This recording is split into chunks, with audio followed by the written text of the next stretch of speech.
Welcome to the Susan Brender Show. It's all about you. Featuring shows on health and wellness, the performing arts, politics, and people who inspire you to be your very best. And now, here's Susan Brender. I'm Susan Brender, and this is the Susan Brender Show. Today I have the director of a very, very important play, and he's the head of acting programs and a former chair of the Department of Theater at FAU. He's been a member of the department for over 37 years, and during this period he was instrumental in designing and implementing the B.A. pre-professional B.F.A. and M.F.A. professional training programs, and he helped founded the Festival Repertory Series. I want to welcome to my show Jean-Louis Baldet. Hello. Well, hi there, Mr. Baldet. Now, okay, you are a person who has really been involved in the theater for a very long time. There's got to be a reason that you did that. It's not always an easy profession to have, and I'm very interested in knowing how you have been able to sustain 37 years at a university. Well, the reality is that the university, over the course of years, has proved to be one of the most exciting places in which to do unique work, very often in the professional world. And I spent some years before my career as an academic as a professional director and actor, and in both film and television. And what I discovered was that the true flexibility and the ability to work with great pieces of art in terms of dramatic literature was only available really in settings like the academic world, and the excitement of working with young people who ultimately are seeking professions in this marvelous career. You know, that brings up the point about being a director at a university and working with young people. Very often young people they think everything is a very glamorous profession or glamorous career if they're in TV, if they're in any of the arts, actually. How do you explain that to them? Do you tell them, yes, it's a very glamorous position and you're going to just do such beautiful things? I mean, we want to be realistic here. So right. What would you tell a student? Well, the reason that we have set up what is a professional actor training program, and it's on the master's level, this means that program was set up in such a manner that we are doing very high quality training toward a specific career. And in that process, what we have to do is we have to not only train the students in what is that process, in terms of being a fine creative artist as an actor, but also understanding the realities of this profession. It is a brutal, difficult, and often discouraging profession that requires great tenacity and a commitment, not only artistically, but emotionally, psychologically, and also in terms of having good humor about the nature of your work. You just brought up something that is really very important, and that is the whole notion of humor. Now, how do you describe it? I mean, you're directing a play like The Diary of Anne Frank, which is just a very, very serious and a very sad story, and there's very little humor. Or can there be humor in a play that is very serious like The Diary of Anne Frank? Well, one of the things that I discovered as I began to really delve deeply into this story is not so much a story about, the Holocaust. It is about a family trying to avoid being driven into, or in a sense, captured into the net of the Holocaust. And in that process, it is about a family and their endurance. And during that process of endurance, one of the things that I discovered is that they, just like any other family, have marvelous moments of sense of humor, playfulness between the family members, a sense of joking with one another, a sense of treating each other with humanity and dignity, which is so exciting, and it tells us so much about the fact that we don't live by our sense of tragedy or drama, but we live by our sense of humor. Right. That's a beautiful thing, and it sounds so exciting because I mean, people have lived through and they continue to live through some very difficult times, and if they can create a little humor out of it, it's a marvelous thing. Now, I want to find out, and I never understood this, and that is there are a lot of lines, a lot of things to memorize, and and personally, you know, I've wanted to kind of be in the theater for a long time, if you can believe that.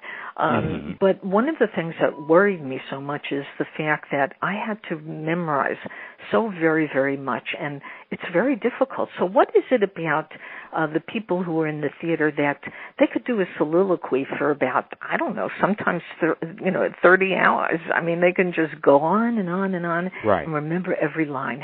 So what do you attribute to that? Okay.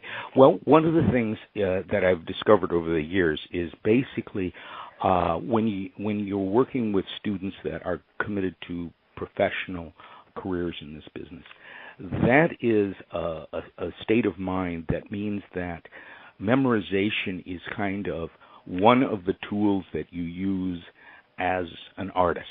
And you have to learn how to use that tool easily and smoothly.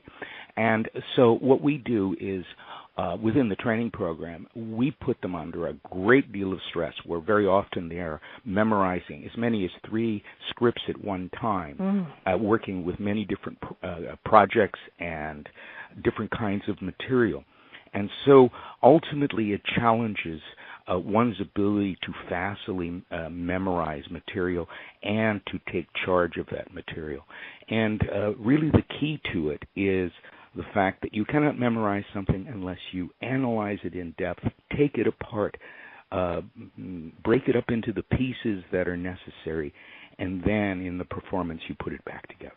Yeah, which is what a lot of different actors do. And I've heard that some actors actually put themselves in the place of a particular situation. So, you know, for example, Al Pacino or one of the major actors, I mean, in order for them to do what they do, they sometimes they lose weight. Sometimes they gain weight, sometimes they go off, and they kind of put themselves right in the situation that is required for them to do really a great show. Now, you work with so many different actors, and is that the real reason that they're successful, because they really kind of delve right into the character? Tell me about that, and tell me a story, if you will, about some of the actors that you've worked with. Okay. Well, first of all, I think I can address this, particularly in terms of delving into the role. For example, in the Diary of Anne Frank, we spent several weeks, in a sense, going over extensive research materials, the diary itself, a lot of film footage from the period. We also studied in great detail the award-winning 1995 documentary film called Anne Frank Remembered. And that, in a sense, gave the actors the sufficient background so that they came to understand how and the nature of this experience, so that they could personalize it. So it is that personalization process that means you have to really, in a sense, bring yourself to owning the experience, to embed yourself in the situation.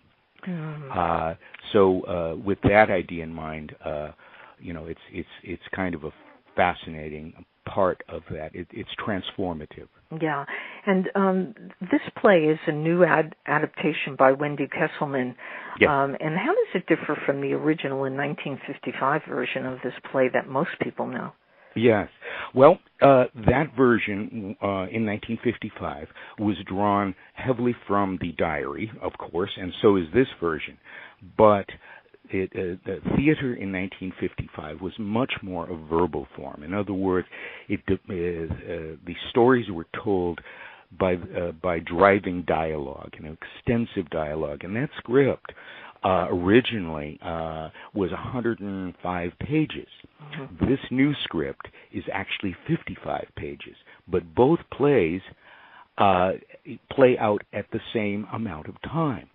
And that is because this new version is built on a cinematic experience. So in other words, the story is far more visual, and the dialogue is cut back to very streamlined.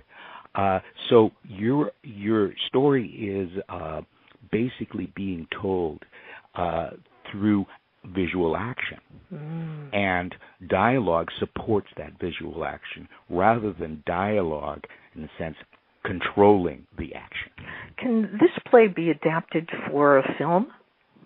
Oh, very easily. This particular script would be just so easy to transform into a film script. It'd be amazing how quickly that could be done. Yeah. Now I'm going in a different direction now, and I want to talk a little bit about bias, prejudice, and all of the things that happen, because now we're dealing with various issues that are all about, in a sense, bias. Because look at people today. There's a lot of bias about the Islam or Muslim people because of the fact of 9/11 and all of the things that are happening with regard to that, and then there's still issues with Jews. I mean, if you go around the world, you'll find SWAT stickers on the buildings all over the place. And then, of course, there's the issue of African Americans and Latinos. After all that happened, and 9 million people dead, and of course the Armenians, that was another group that really suffered, and the Rwandans, they had a civil war. Bias. Just, I'm going to say to you, look, this is kind of a phenomena of humanity. People fight each other for power, for money, for different things. Give me your sense of the whole notion of what happened in Anne Frank's time, which was the killing of all the Jews. Yeah. Okay. Wow, that's a big question. Sure it is. But well, as we looked at it, as in terms of the cast and my working with them, we had a number of extended discussions on the nature of bias and basically the mistreatment of minorities, and because I had to work with these actors to try to find experiences that they understood, that they saw in their lives, and then extended back into the period of the Holocaust. And as we looked at a lot of the materials, particularly the film footage from that particular period, they were astonished at the brutality and the lack of respect for human dignity that was so much a part of that period, and how a fanatic mindset could so embed itself in a public consciousness that became a way of life. That kind of prejudice doesn't exist just with leadership. It actually then becomes a way of thinking in regard to the populace, and that was a very difficult thing for them to come to grips with, because they don't experience that, in their daily lives. So we discussed that extensively, and what was the nature of how someone could come to that point of view and develop that kind of hatred based upon lies. Lies about that group, and the constant nature of anti-Semitism. Now, historically, one of the things they also began to realize was that throughout Europe during that period, anti-Semitism was a standard. Jews were so often blamed for everything that went wrong in a society and culture, and that wasn't just in Germany. That was throughout Europe, and has been part of a kind of European mindset for literally hundreds of years. I mean, there's extended experiences that are portrayed, even going back, for example, in England to the Elizabethan age, of anti-Semitism, and that one group or another is always pointed at as, so to speak, the scapegoats and so to speak, the people that, in a sense, caused the whatever plight. Really bizarre. So you've been dealing with plays like this for quite some time, and what do you think that young people would gain from sitting and watching this and being part of this experience that you're offering them? Well, in terms of, this is very often the Diary of Anne Frank is perceived as a Jewish story to be told to Jewish people in terms of isolating the experience. But in fact, this play is actually a far more universal story, and it is not a story, if you will, of only a Jewish experience. It is part of, in a sense, a universal story about the nature of family and endurance under unimaginable circumstances. Mm-hmm. And one of the things that young people that I've spoken to had not realized was that this story, in a sense, is a grand and expansive humanitarian expression.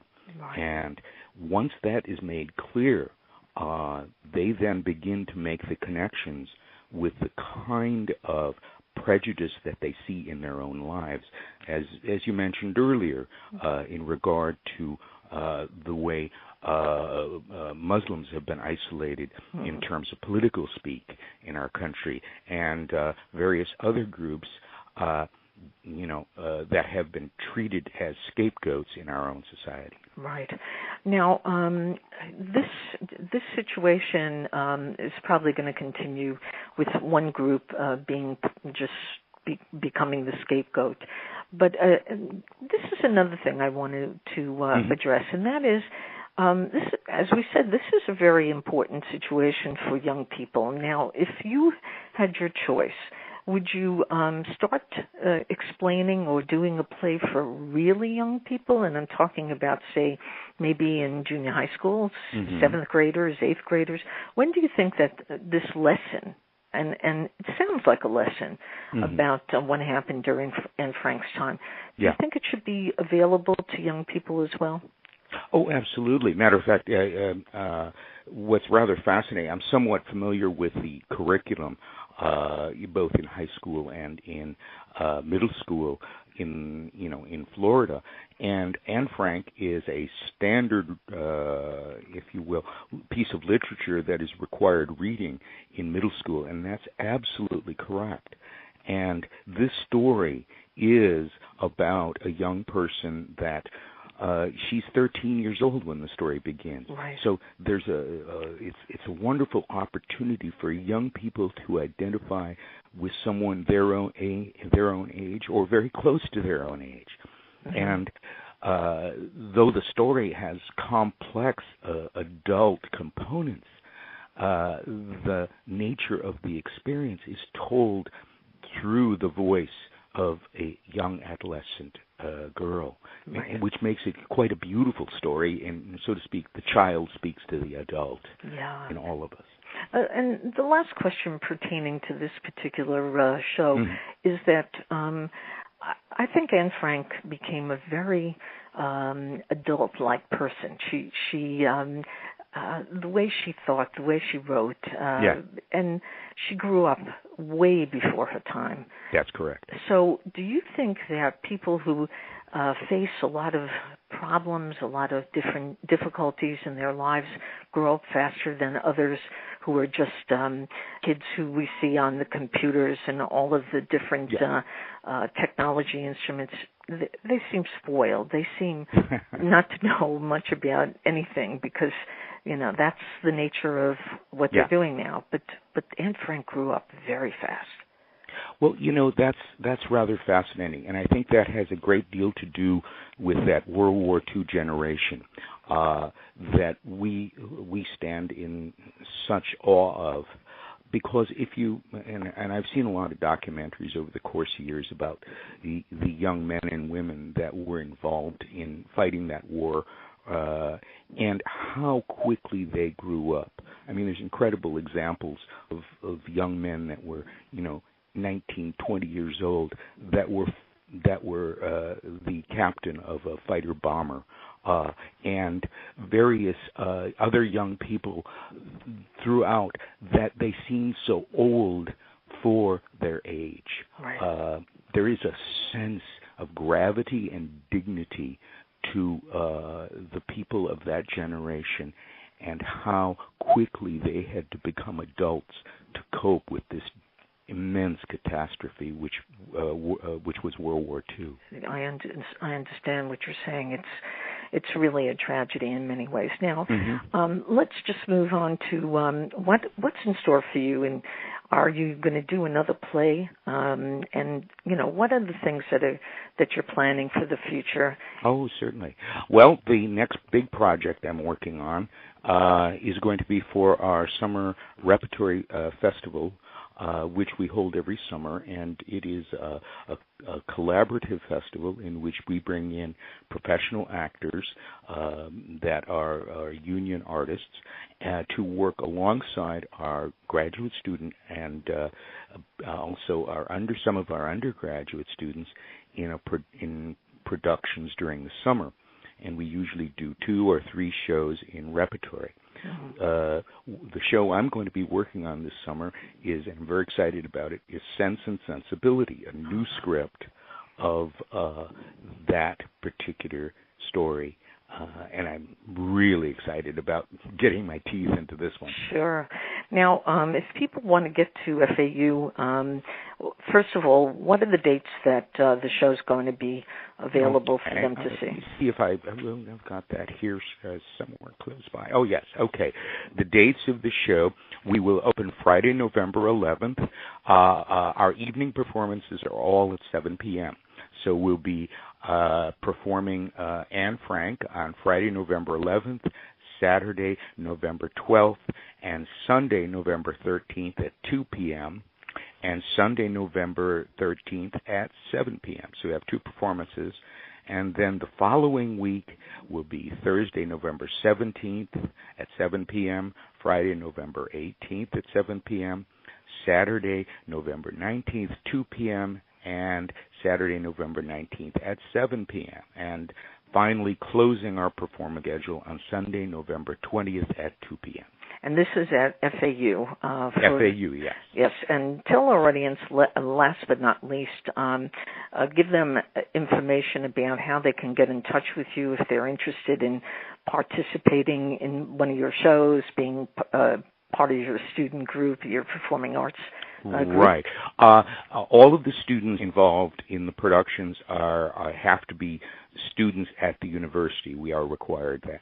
But if anyone is interested, they can certainly contact the Department of Theater and Dance here at FAU, and then the number to get a hold of our department is 561-297-3810.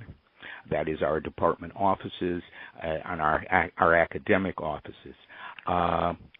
So I don't have the phone number for the box office, unfortunately, right in front of me. So, but if you go on FAU's website, you can certainly find, how to get tickets for the production. And so today we interviewed Jean-Louis Baldet. He's the director and head of the acting programs and chair of the Department of Theater at Florida Atlantic University. And it's been so interesting talking to you because, you're really delving into an area that, while it happened a long time ago, there's a lot to be learned from it. And so I want to thank you for being on the Susan Brender Show. Thank you very much. I thoroughly enjoyed it. Thank you for listening to the Susan Brender Show. To be a guest, email sebrender@yahoo.com.